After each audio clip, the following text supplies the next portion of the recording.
Today, we're talking about one of the biggest stressors in health and fitness: vacation. Should you track your food? Should you keep working out? Will you gain weight? Vacation shouldn't feel like a test of willpower, and it definitely shouldn't come with guilt. Welcome to the Feeling Good podcast.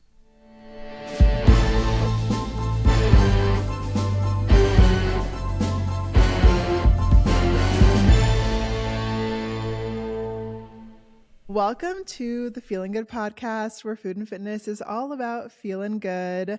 I'm Sam. I'm Alex. If you've ever packed your suitcase and thought, am I going to lose all of my progress this week, or stressed about eating healthy when surrounded by restaurants, buffets, and margaritas, this episode is for you. Today, we are talking about one of the biggest stressors in health and fitness: vacation. Which is crazy because vacation is meant to be so fun, so relaxing, so enjoyable, yet can cause so much stress for a variety of reasons, but a lot to do with people's fitness and people's progress. And I have a very different perspective on vacation now than I did even 10 years ago, 20 years ago, and I want to take a different approach to this episode. I want to channel my 2010s self, the version of me that was like lost in the sauce, stressed about going on vacation, worried about being in a bikini on the beach and gaining weight by looking at the breakfast buffet. So we'll get into it from that perspective. But first, did you come to the pod with any good snacks or meals? I brought a sparkling water. I'm assuming you also brought a sparkling water. I brought beverages. No sparkling water. No sparkling water. Instead, I have a little bit of a variety. So I have a diet root beer, non-caffeinated, and then I also have a Diet Coke in case I need a little bit of a pick-me-up. I love having a variety of beverages. I typically have at least a couple on deck. Really just double fisting with the soda. With diet soda, which I have zero hesitation or qualms about, as you will learn if you haven't already. Artificial sweeteners are not a concern of mine. Is your sparkling water a specific brand? Yeah, I have a LaCroix, but to be real, I did just finish the second half of a Celsius. So, oh, was the first half a previous day, or is that earlier today?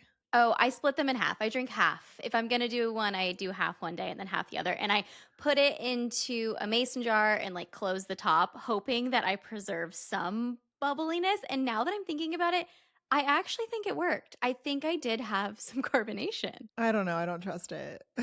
Either way, I drink the second half the next day. I just don't think with a coffee in the morning and an energy drink, like I don't really think I should do all of that one day, but splitting up in half, I feel like that's like just the right amount. I think it's like 100 milligrams of caffeine. So it's still plenty.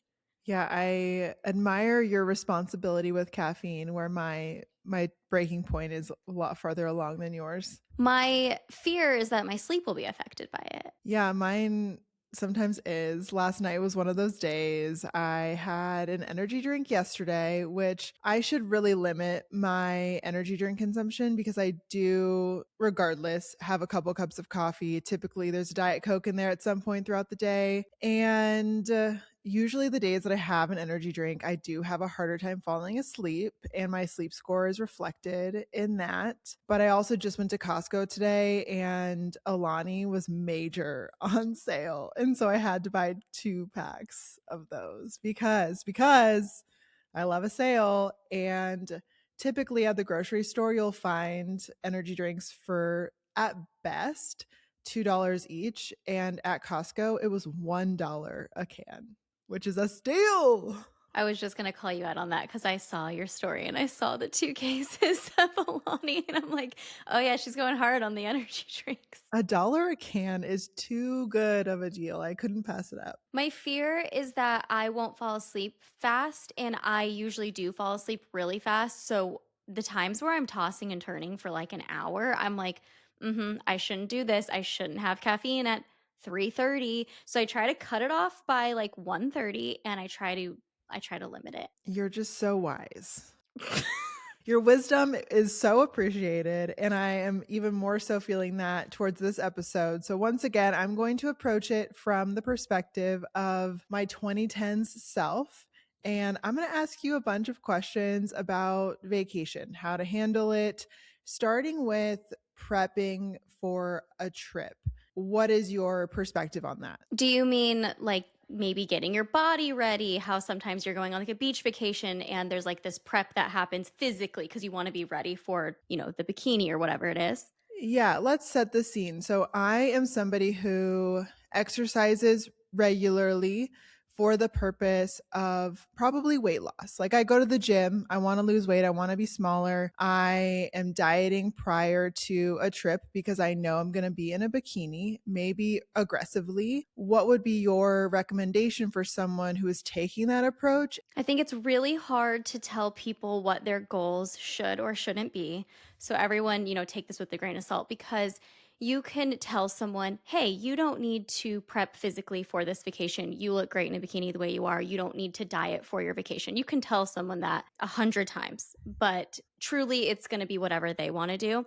So let's say that someone really does, maybe it's a really special vacation, right? Maybe it's, a big girls trip they're super excited about. It's something special so they want to do this extra work to go on vacation. I think what I would say is let's say you already have this basic routine like you said, Sam. You're going to the gym, maybe the goal is weight loss, but you already have this habit of things that you're doing. I would say that there, of course, is a sustainable way to do it. And that's not going to be you just do as much as you can for 2 weeks leading up to the vacation, because I feel like that's what happens a lot of the time. It's like, oh my God, vacation's around the corner. I had it planned for 6 months, but it just, kept getting away from me. And then all of a sudden you're on this deadline. And it's like, what can I do as fast as I physically can? Probably not very much if you want it to not be detrimental to you.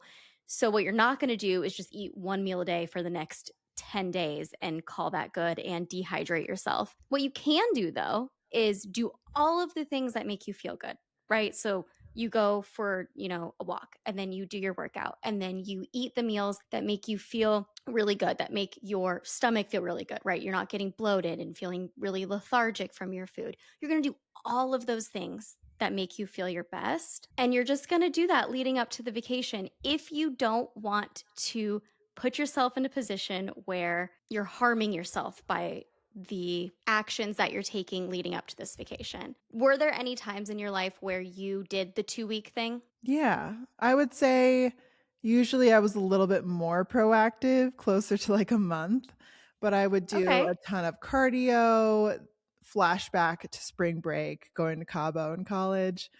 I would do a ton of cardio. I would try and eat as little as possible. And this is a past memory, so I can tell you how that went. I arrived in Cabo, binge drinking, overeating, and just immediately feeling the sense of being out of control, right? Because you go from extreme restriction to what your body, your mind, everything is craving all of the things that you missed when you were crash dieting. So, usually, in my experience, there's an extreme restriction. There's always going to be an extreme rebound, which is why it's probably not the best approach. I don't know if you're going to convince somebody not to take proactive measure, wanting to feel differently than they already feel on a vacation in a swimsuit at the beach. So that's kind of my point is you said that you maybe took a month to do it. And I Mhm. guess my point was going to be don't let it be this crash diet to your vacation of, oh my God, countdown's on. I've got 3 weeks because nothing will be sustainable in that time.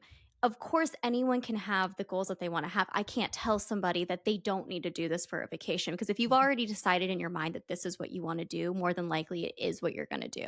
But the 10 days, the 14 days, the 21 days until said event is always going to have, like you said, this harmful rebound because you go on vacation. And what do you do as soon as you go on vacation? You let go of all of those things that you just did for the past 3 weeks. And I'm not even talking like physically anything changing, I'm talking internally. You're probably not going to feel very good. Is there anything else that you would say to somebody or suggest to them prior to travel that they could implement that would benefit them while they're gone? On top of doing all the things that make you feel your best, whatever those are, your workouts, your walks, all of that combined, that's also going to include making sure you're sleeping well, getting quality sleep, throwing it back to what Sam and I were just talking about previously with energy drinks at 3:30 p.m. Doing whatever you can to sleep well, not get sick before your vacation, prepping in a way, like I said, that is going to make you feel your best leading up to this really exciting, fun thing that you have planned. Now let's ease into the day of travel. Whenever I travel, whenever I get on a plane, I'm always feeling a little bit not myself. Is there anything that you do to help prevent bloating, especially with that travel day? I'm not sure I've really met anyone who can travel on an airplane and not feel bloated after, unless you're someone who maybe does it all the time and you really just have your routine down pat, or maybe your body just gets used to it.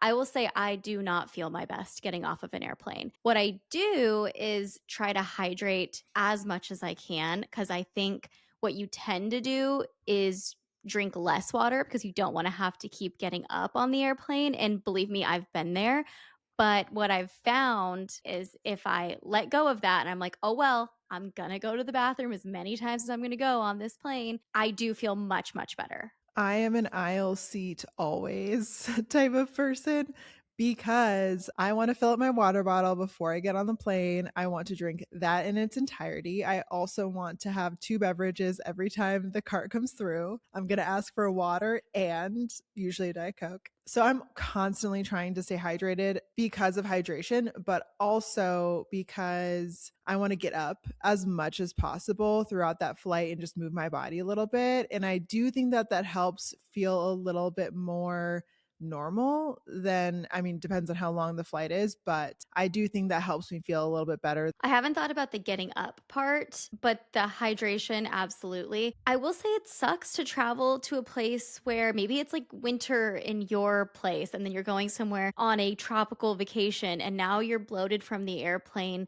It doesn't feel great. So anything that you can do to minimize, like I said, just not feeling good, for me, that 100% has been staying hydrated because I really used to travel on an airplane for like 6 hours and not drink a single sip of anything and then wonder why when I get there, I feel awful. And somebody fact checked me on this, but I've heard that eating while in flight can be a bit delayed, which could be related to dehydration. It could be related to inactivity, but limiting like how much you're eating might be helpful with reducing bloating. Again, somebody fact checked me. I'm not sure.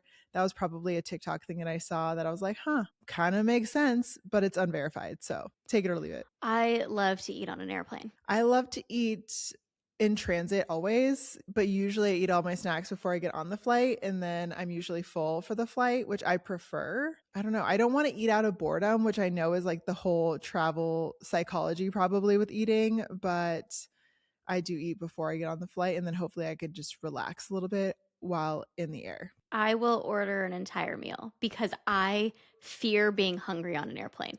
Like the thought of sitting there starving scares me.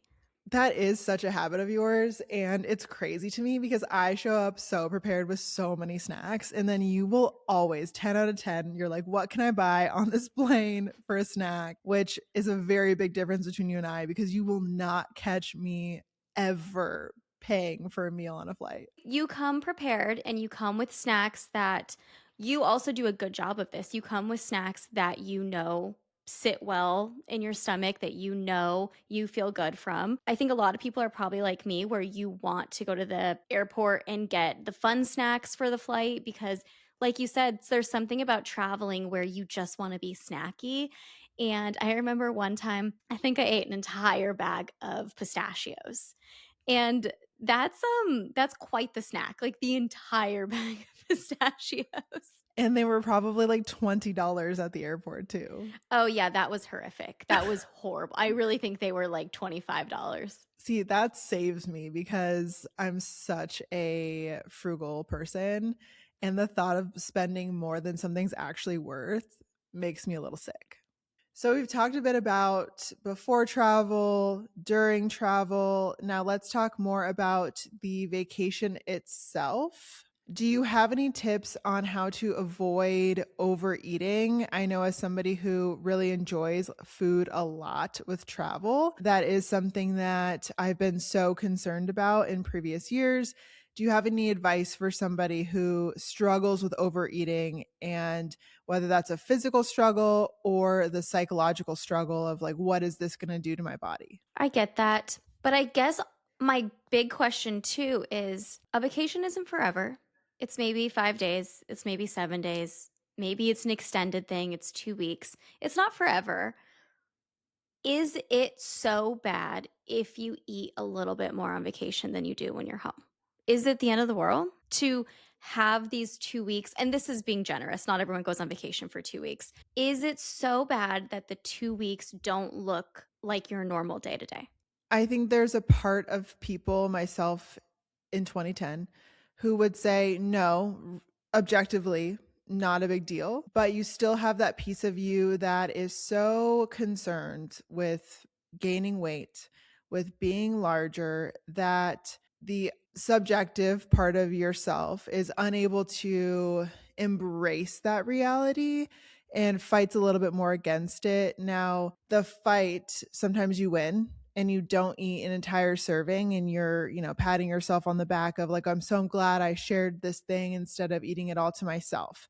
But then there's the quote unquote loss of that internal argument where you don't win and you eat the entire thing to yourself and you didn't intend to. And now you feel really bad about yourself. Is that something you've ever struggled with? Yeah, I've definitely felt bad about something that I've eaten and thought, why did I do that? And you start to kind of shame yourself, really, is what you're doing. You're shaming yourself. You feel shame for what you did. And there's only so much you can say to someone who is having those feelings. But when you look at progress and you look at the habits that you've built, right? You go to the gym, you've built those habits, and you're going to the gym and you're working out now. And you've built the habits where you're eating protein in your meals and you incorporate vegetables and you eat out twice a week instead of 6 times a week. You have built this foundation. You did that. Now, you can't take that away from yourself. You are still going to be able to do that when you get home. You don't lose all of this that you have learned to do because you overate in that meal. And I know that you are feeling shame for that, but you have built all of these tools to be able to get back into your routine when you're ready to. And even though that's not right now and it's not on this vacation, you are going to be able to do that again. One thing that I think helps me a lot with traveling now is knowing how much better I'm going to feel after just being home for a couple days, like in my own routines. And so it allows me to enjoy the moment a bit more while traveling. And even if I am overeating or overindulging beyond what I would do typically at home, that moment is so small and it fades very quickly. And so I do often remind myself of that, and then backpedaling a little bit to just how you approach the pre travel with not being so restrictive, because I do think that there's always going to be that counterbalance that comes into play of I've trained myself to be on a diet and now I'm in such opposition and a different extreme that it feels even worse than if you took the perspective of eating whole nutrient dense foods and you're really fueling yourself prior to travel. You're not going to have that big swing in the other direction, that either physical or psychological pull towards overindulging. But I'm always going to struggle in a buffet style situation. Like, I want to try everything. But what would you say is like your approach to a buffet? And if you have any suggestions for people who might struggle with that style of eating? But if you're on vacation, my approach and my advice for anybody is always going to be you're on vacation. That will be my answer through and through. No one can take away the habits that you've built and you've learned to do. No one can take that away from you.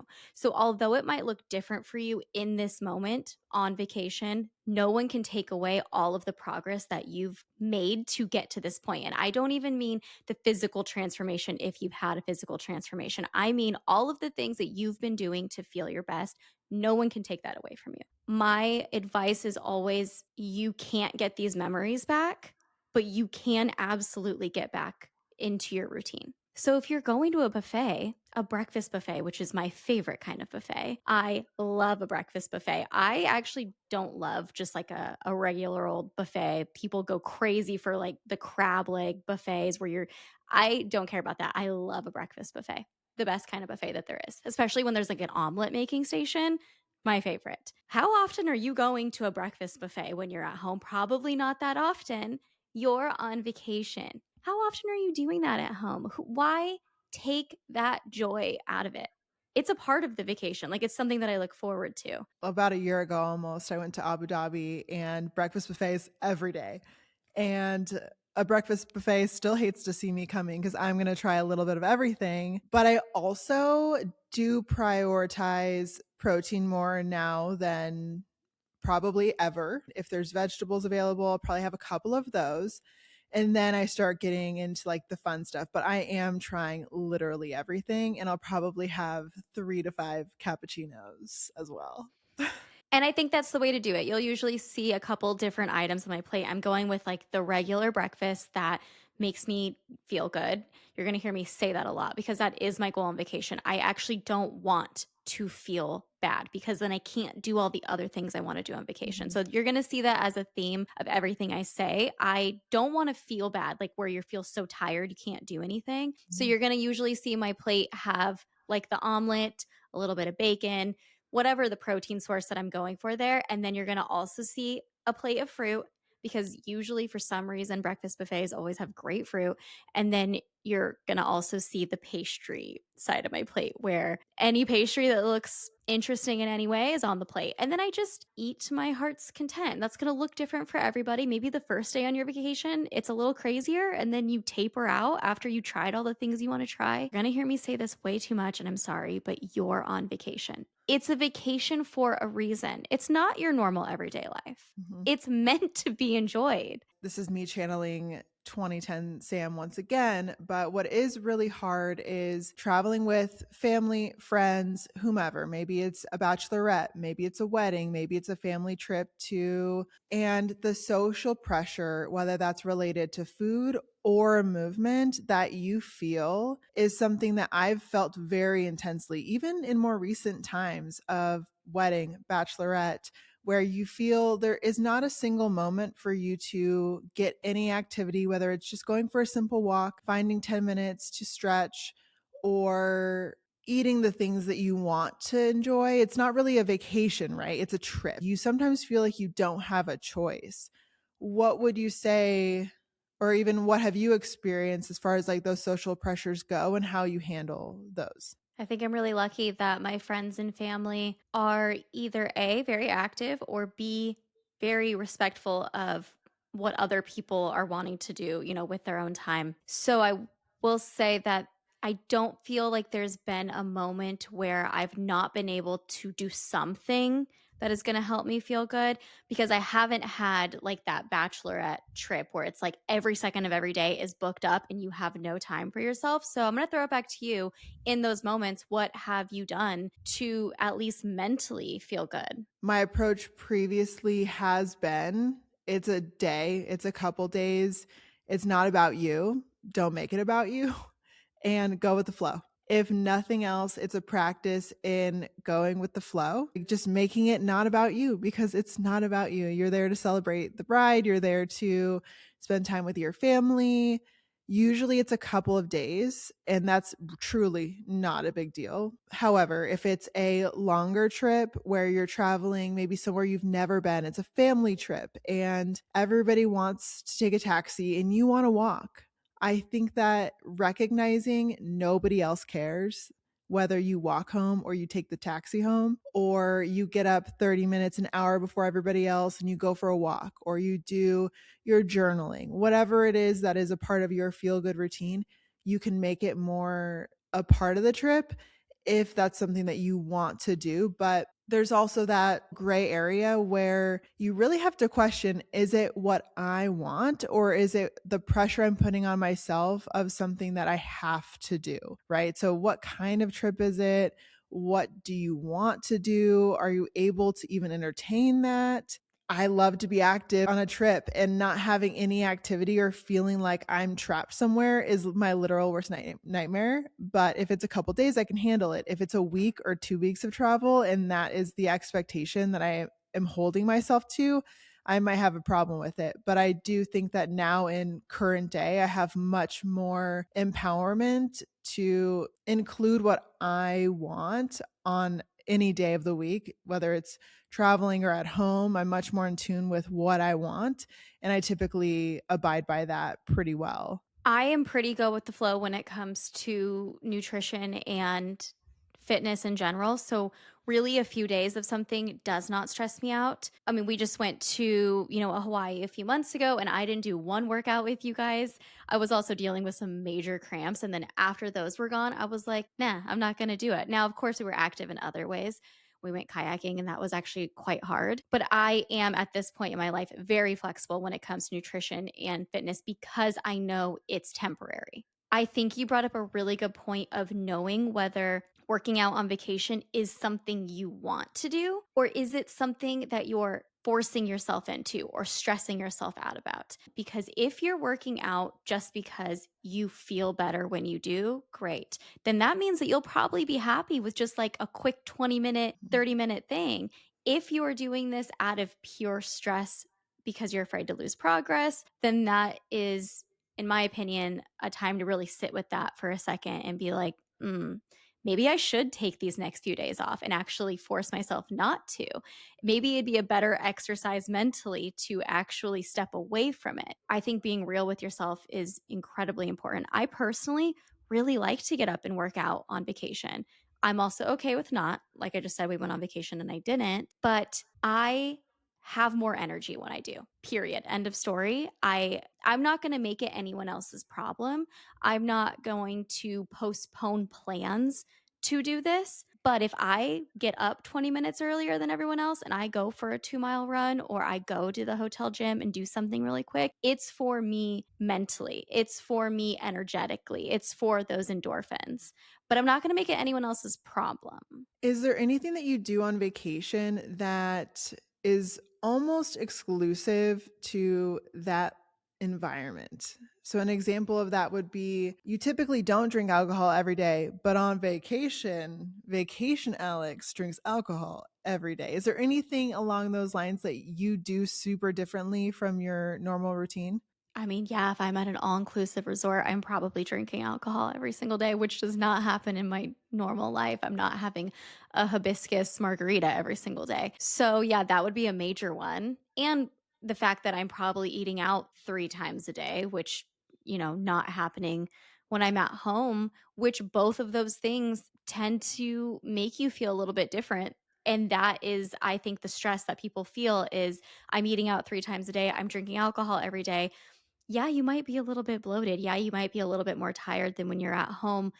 And again, I think that's okay. And that's something that you want to do. You're like, I want to do this thing. No one's pressuring you into ordering a drink at dinner. Like, you are very in tune with, I'm doing this because I want this thing. Yeah, for sure. That is something that in my past, especially my relationship with alcohol, is so different than it was 2010s me. And a big part of vacation was binge drinking. Well, actually, my relationship with alcohol, I stopped drinking alcohol because of the calories. That was one phase of it. And then with reintroducing these things that I had generated fear around, alcohol obviously being one of them, I just kind of was like, I don't want this thing. And so I started going to like happy hours with friends. Who's going to a happy hour and not ordering a beverage? Me. I generally don't. I better understand myself now of what do I truly want and what is a social pressure or expectation that I'm falling into. And I guess that full circle goes to your vacation should be what you want it to be. If you want to exercise, if you want to drink alcohol, indulge and enjoy those things, taking a beat and asking yourself that question, I guess, of is this something that I really want, or is it the pressure of someone saying, oh, come on, order a drink, or come on, have a bite, right? And having the understanding and I guess autonomy, empowerment to stick to what you want to do because it is your vacation, it is your life. You get to choose. Absolutely. And I will say, I think that we do travel well together in that regard because we don't drink that often. We will Mhm, order a drink. It was fun. We were in New York and we crossed the Brooklyn mhm. Bridge That and was then fun. sitting at this outside bar with our frozen margarita. It was fun. That was fun, but we don't do that that often. Like we were perfectly fine for those 5 nights to not order alcohol. I think one time except for that. And it was fun and it was delicious. So, part of that is like who you're surrounding yourself around. And if you know you're going to be with the group of friends or your family who you know does pressure you to eat this, drink this, whatever, then I think that you have to go into that situation ready to advocate for yourself, ready to stick up for yourself. And I also, on that same topic and same point, want to encourage this is probably, I'm probably speaking to the wrong people. I think if you're listening to this, you've probably had someone say these things to you rather than you be the one to say it to somebody else. But commenting on someone's weight, commenting on what somebody's eating, encouraging or food pushing, like that is something that really bothers me. And love my dad to death, but he wants to make sure everybody is fed and everybody is drinking and having a good time. But it is one thing that I've had to have almost a serious conversation with him of, hey, it makes me feel so uncomfortable when you push and push and push on this thing. It's so easy to say no once, it gets harder to say no twice, and it gets really hard to say no 3 times.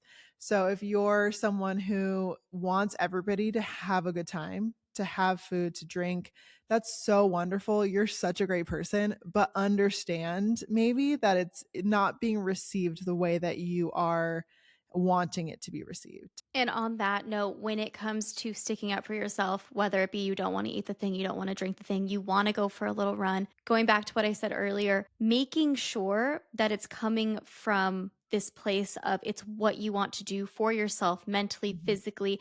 And it's not you just suppressing it and telling yourself that you aren't going to do this because it's going to ruin your results, or you're not going to do this because it's going to harm your progress.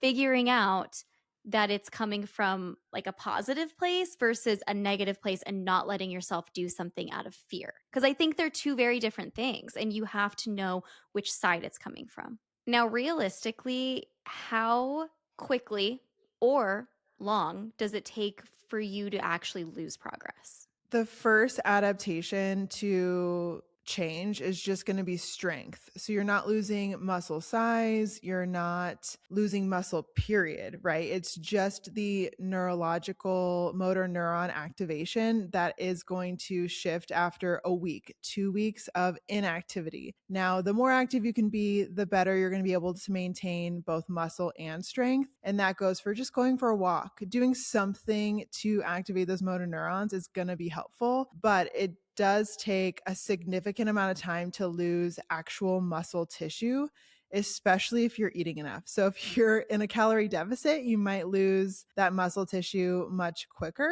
but I don't think a lot of people are dealing with that issue specifically. What do you say to the people when you're on vacation though and you feel like you are, you're so bloated, you feel like you're puffy, you feel like you're looking different. And I know that that can personally feel like, well, I've lost progress. A lot of what you're experiencing with a big shift in nutrition and training is mostly water retention. Maybe you're eating more salt and you're holding on to more water. A lot of that change is going to feel more significant than the objective reality of what it is. That's frequently something that I remind myself of when I'm traveling, when I feel as though I'm losing a lot of progress. The rational side of my brain objectively knows that that is not the case. And so I remind myself of that thing of when I get back home and I'm in my boring ass routine, I'm going to feel myself in a matter of days. Give it a couple of days and I'm already feeling back to my regular self. And what a bummer would that be if I had less fun traveling or I didn't try this thing that looked so good or I didn't have dessert or whatever. Like if I'm going to Italy, I'm having gelato 5 times a day. And if I miss one simply because I'm worried about losing progress, that's going to bum me out more than any weight gain or muscle loss will. When we left New York last year, I wanted a vegetable so bad. So bad. I looked back at pictures today, knowing we were talking about vacations, and I'm like, "Oh my god, my face so puffy." I and you said maybe you're eating more sodium. Yeah, on vacation, yeah, you probably are eating more sodium than you do in your normal life. You probably haven't touched a vegetable depending on where you're going on vacation at. It is gonna be normal to feel a little bit different when you have barely drank any water and you've eaten a lot of pizza and a lot of things that you don't eat every single day. And then all of a sudden you get home. And like Sam said, 3 days into being home, you're like, oh, yeah, I feel like myself again. I think just reminding yourself, yeah, I haven't had a vegetable in a week. Yeah, I've had 5 cups of coffee and 1 cup of water. I'm probably bound to feel a little bit off, but it's not reality, right? It's not like I just reversed everything. This is just this little blip in time. I'm having a good time and in a week, I won't even remember I feel this way. I actually think it is important to creating a sustainable, healthy, feel good lifestyle to have those breaks from your typical routine to remind you how much you love it and to remind you how much it helps you feel good. It is a great thing to miss the gym. It is a great thing to miss a vegetable. I think a break in routine is so important. Like you said, reminding yourself that you like to move your body, reminding yourself that you actually love your breakfast, lunch, and dinner that you eat every day. You really like to meal prep, feeling motivated for all Mhm. these things again. I think it's almost a crucial part of life is having that break in routine. Otherwise, what's the opposite if you don't? Now you regret that you didn't live up your best life on vacation. Now you regret that you decided to skip out on the breakfast buffet with your family because you decided to go do an hour-long workout instead. You're not getting that time back. You know what I mean? What's the benefit? Is there anything that you bring with you though when you travel that is conducive and helpful for you feeling good while traveling? I bring nothing. I know you do, so go ahead, but I truly bring nothing. No, you bring your exercise outfits, you bring Oh, okay, tennis sure. shoes. I bring my workout clothes, I bring my workout shoes, s- allowing myself to have the ability to work out if that moment arises. So it's not like I'm already counting it out before I even go. You bring your eye mask. I bring my sleep mask. Yes. Is that it? Yes, I just don't think I bring any I don't bring any supplements with me. Supplements I do bring because I love my protein coffee. A little bit of protein in the morning, psychologically, physically, don't know what it is, maybe a little bit of both, but it does help me feel good. I also bring typically a multivitamin or a green supplement. Again, the things that I am not going to get while I'm traveling because let's be honest, the best foods are typically the ones that are not the most nutrient dense. They're not full of micronutrients. So I do try and fill some of those gaps when I travel. And then another thing I bring is if I'm doing a lot of flights, I'll bring emergency, I'll bring something to help with immunity because you're surrounded by germs on those planes.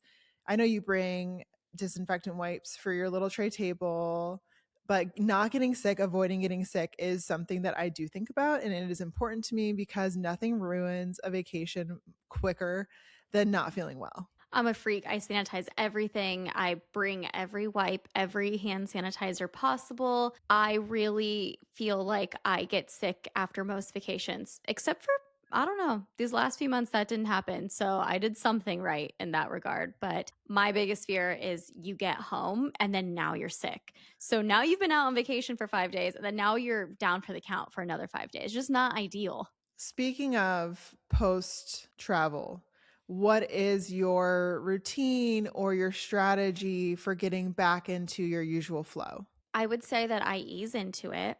The next morning, I'm not checking 500 things off of my list. I'm going to start with getting some protein back into my diet because more than likely I haven't been doing well with that. I'm going to start incorporating vegetables because more than likely I haven't had more than a couple vegetables on vacation. So a lot of it will revolve around food, eating the things that I know make me have energy, make me feel good. So protein, my vegetables. I'm going to aim for great sleep. So I'm not going to have an energy drink at 4 p.m., no matter how bad the jet lag is. And then I'm going to move my body. So that could look like a workout. More than likely, I'm going to ease into the workouts. I'm not going to have the hardest workout of my life the next day. I am probably going to go for a walk and then do a little quick weight session. And then I'm going to do all of that for a couple of days, building in intensity.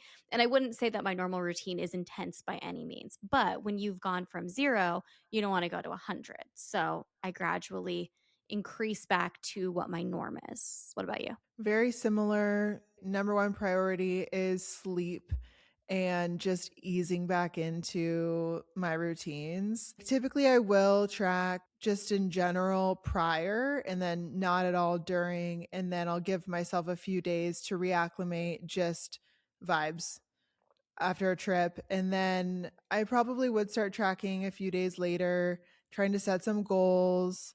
Otherwise, it's just what are the meals that I was eating before, eating a lot of those same things, adding in my typical routine with training, sleep, recovery, and then bringing intensity probably the week after. Now, me 2010s, when I would get back from a trip, it would probably be a lot more of the same, just disrespect to my body in the sense of, okay, the vacation's over.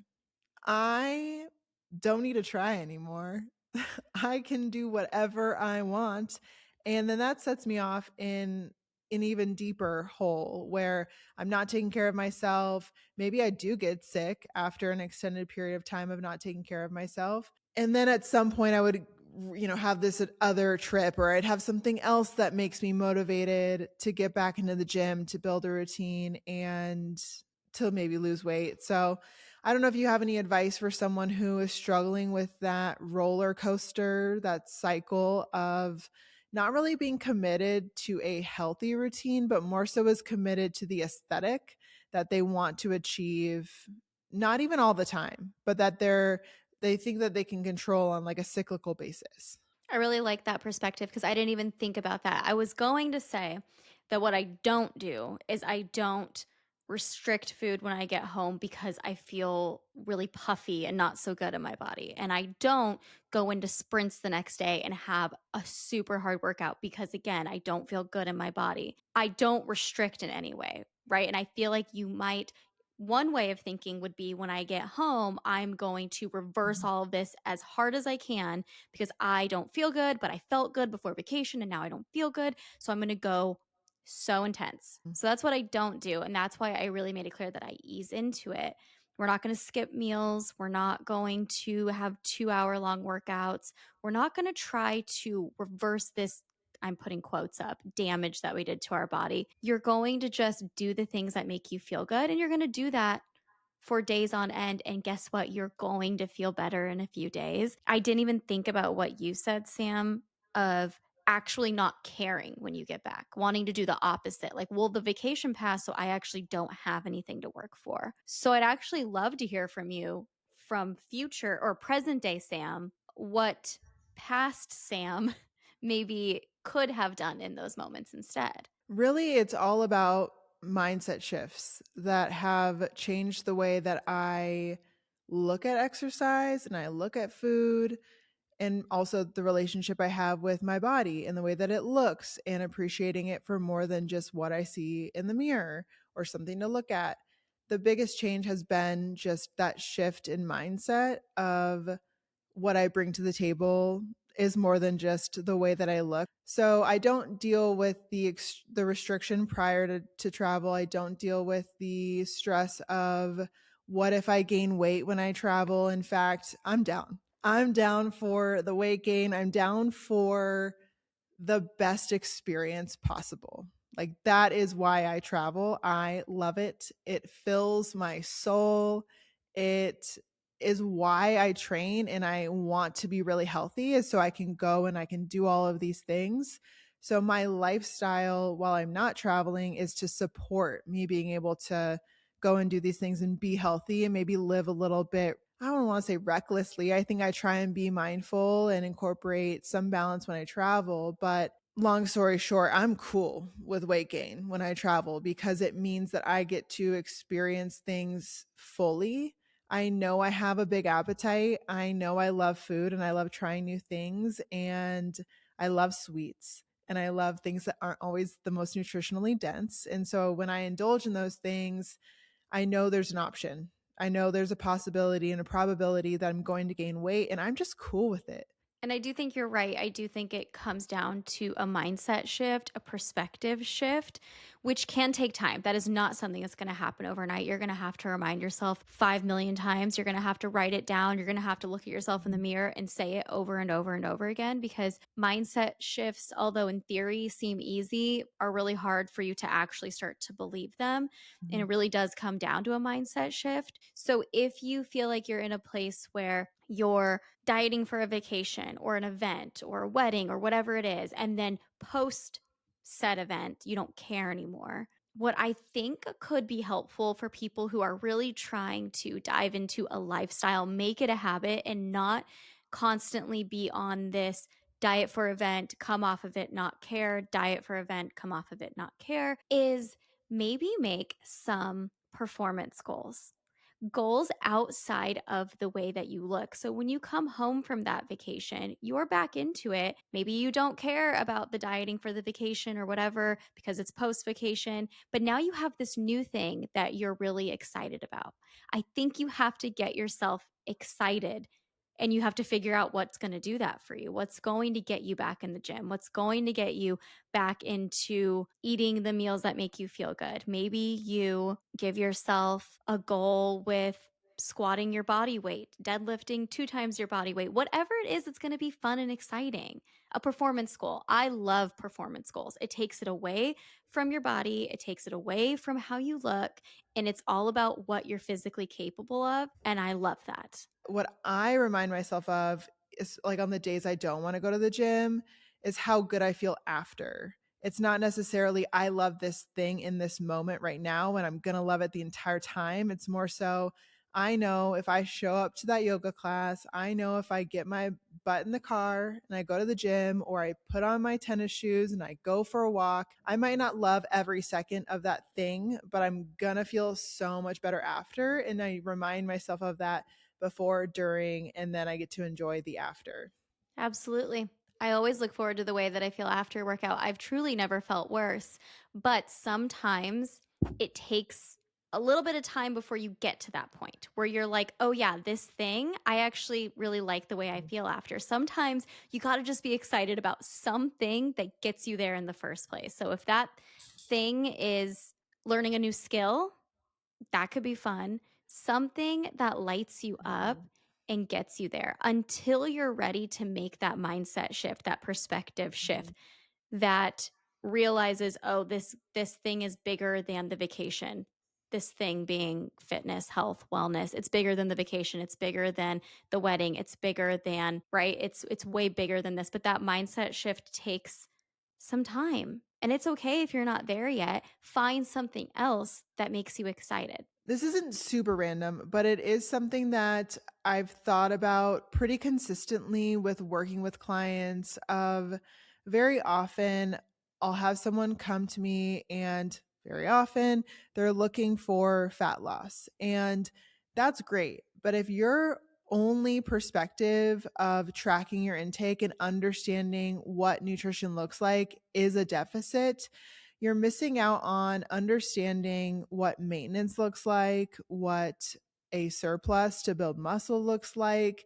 And those are two categories that can help give you a much larger perspective on eating and fueling and taking care of your body. That when you go from only knowing what eating in a deficit looks like to being on a vacation, you might assume that anything over that deficit range or routine is a surplus as opposed to it's merely maintenance. And I think it's a lost opportunity for a lot of people to really understand this much larger picture if your only perspective is what a deficit looks like. Either you're in one and you're trying to lose weight, or you're out of one and everything outside of that is bad. I think that oftentimes people have this very negative view on maintenance, very negative view on a surplus, that it's going to do this bad, scary thing that they have in their head, which is weight gain. But I think that, like you said, having experience in tracking and maintenance, having experience with what a surplus is, can take that fear out of it. It's not this horrible, negative, terrible thing that you could possibly do, which is be in a surplus. And I think a lot of anxiety around vacation comes down to the fear of losing progress, which we have to define what progress means. But if you have built up your body in a way that you're really proud of when it comes to the vacation, and then you quote unquote lose some of that progress, which Sam has made very clear, it really takes a very long time for you to truly lose that muscle. But if you're an anxious person, you can hear that logic over and over and over again, and it really won't do anything to you because your thoughts are still going to go crazy. So I think having the experience of maintenance, having the experience of a surplus, and not only having the experience of a deficit can really put things into perspective for you. I don't know if you've ever tracked in a significant surplus, but if you were to just run an experiment, which I'm a big fan, big advocate of just experimenting to better fully understand what something looks like. If I were to put myself in a surplus to where I wanted to gain 1 pound in one day, that would be me eating over 5,000 calories, maybe closer to like 6,000 calories because of thermic effect of food. And that's so hard. That is so hard. You have to eat past your comfort to such an extreme. And I think if you are actually able to look at that and see what that looks like, you might be a little bit less fearful of weight gain on with travel. But even bigger than that, I think what people struggle with, what I know I struggled with, was this loss of control and feeling so in control at home and feeling so out of control, out of my routine with travel. And I don't know what I would say to somebody who is struggling with that control element. But one thing that I've talked about before on this podcast is sustainability tools and not living your life in this little bubble, and instead incorporating elements that are not controlled by you, right? You're not the only one prepping your food. You're not the only one putting everything together, and you're not staying in your little comfort zone, doing things to pull you out of it and to not take it so seriously, whether that's going out to eat frequently or frequently enough to where you no longer fear that thing, right? You do things in your everyday life to not generate fear and anxiety around these other things. I know I've said this a few times. I deeply love control in a lot of aspects of my life. I don't feel that I lose control around food or fitness. I think that a lot of times the fear of losing progress on vacation or weight gain on vacation, I think that you can quite literally, instead of saying, I'm scared of gaining weight on vacation, I'm scared of losing progress, switch those words to, I'm scared I'm going to lose control. I'm scared I don't trust myself to be around this food. And then what can you do? What can you like? Can you sit with that and figure out what the deeper issues are with that? You are scared that you don't trust yourself. You're scared that you are going to be put in a scenario where you don't have control over the food that you're eating or the time that you have to work out. And what can you do in those moments to, I don't know, realize that you can trust yourself? And maybe that means having to go through the vacation. And maybe you can chime in here. When you do feel like you have this loss of control, what can you do? Because I have a tendency to catastrophize things, sitting with it and having that internal dialogue, or yeah, just talking yourself through it and being like, you're okay. It's fine. You enjoyed this thing.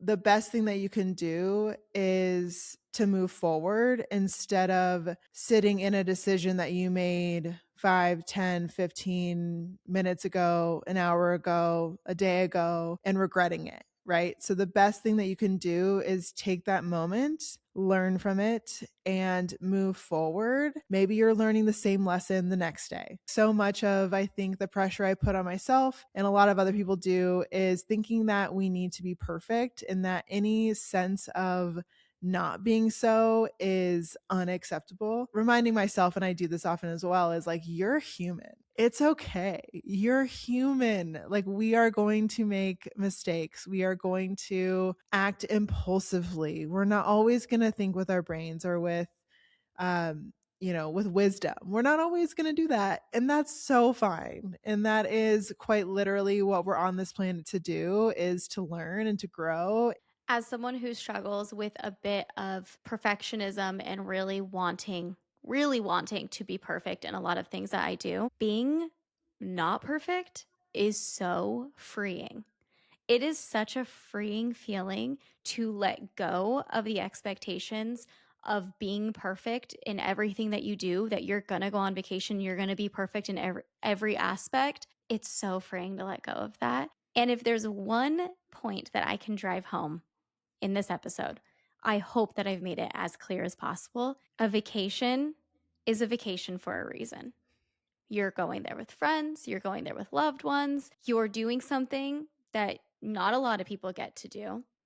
You're doing something that you may never do again. You may never visit this island again, this city again. If you want to be so perfect in those 5 days that you don't get to experience all of the things that that city had to offer, that island had to offer, that resort had to offer, and you instead maintained this absolutely rigid, perfect routine, the same one that you do in your normal life.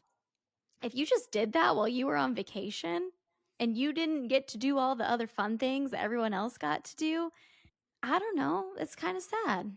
My final remark for this episode is simply to take everything in moderation. Do not approach a vacation as needing to be on a diet and to lose as much weight as possible. Try not to be so extreme with your approach before. That way, you don't have as extreme of a rebound from that during a vacation. And then ease your way back into your normal routine, which is hopefully built on healthy habits, moderation, really at the focus, instead of this crazy roller coaster ride of I'm trying to change the way that I look and then I'm on vacation and I hate the way that I'm acting and I'm feeling really bad and then after I need to correct it. You can avoid all of that. What you're going to do is you're going to listen to this episode again if you're going on vacation, right? So if you listen to this now and then you have a vacation in 3 months, pop it back on. Let us remind you that a vacation is a vacation. It's meant to be enjoyed.